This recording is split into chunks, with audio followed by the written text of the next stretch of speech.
அப்ப நிர்ணயிச்சாருன்னா என்ன கொடுத்திருக்கணும் இஸ்ரேல் மக்களுக்கு? அனுமதி கொடுத்தாரு. நீங்க என்ன பண்ணுங்க, நீங்க சாகடிங்க. சிம்சோன் எப்படி கிழிச்சு போட்டாரா இந்த சிங்கத்தை? எதுல கிழிச்சு போட்டாரா? கையில கிழிச்சு போட்டார். அப்பனா சிம்சோனின் கரங்கள் தான் என்ன பண்ணுது? அந்த சிங்கத்தை கொலை செய்தது, அதாவது சாகடிச்சு. இஸ்ரேல் மக்கள் கூட எதுல தான் சாகடிச்சிருக்கணும்? கையில தான் சாகடிச்சிருக்கணும். வேற எதுவுமே பயன்படுத்தி இருக்க கூடாது. வசனம் இருக்கானா? அப்படியே இருக்கணும். இதனாலதான் பிலாத்து கிட்ட கூப்பிட்டு போறாங்க. பிலாத்து பாக்குறாரு, இவ்விடத்தில் ஒரு குற்றத்தையும் நான் காணவில்லைன்னு சொல்லி அவர் காளையா கழுவினாரு, கைய கழுவினார். ஏன்னா இந்த ரத்தப்பலி என் கையில வரக்கூடாது. யார் கைக்கு போனோம்? உங்க கையில, நீங்களே பாத்துக்கோங்கன்னு சொன்னாரா.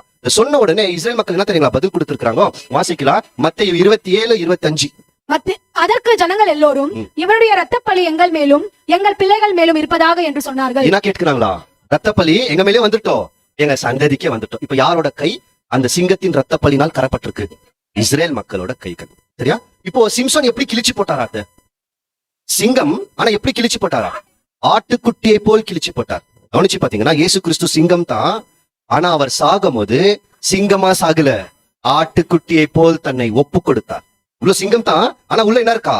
ஆடு இருக்கு. இது நிறைய வசனங்களை நம்ம படிச்சிருக்கிறோம். பவுல் கூட சொல்வாரு 1 கொரிந்தியர் 5:7, நம்மளுடைய பஸ்காவாகிய கிறிஸ்து நமக்காக பலியிடப்பட்டிருக்கிறாரே. வாசிச்சிருக்கிறோமா? பஸ்கானா என்ன? பஸ்கா ஆடுன்னு அர்த்தம்.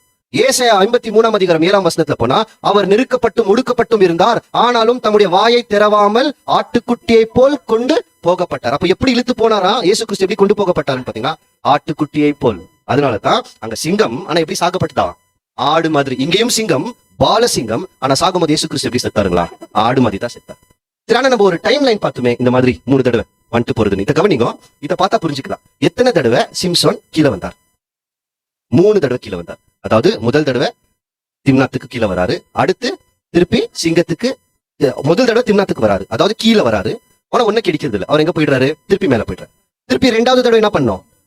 திருப்பி 2வது தடவை கீழே வரும்போது தான் சிங்கம் இவருக்கு முன்னாடி நிக்குது. கரெக்டா? அடுத்து திருப்பி என்ன பண்ணிட்டாரு? திருப்பி மேல போயிட்டார்.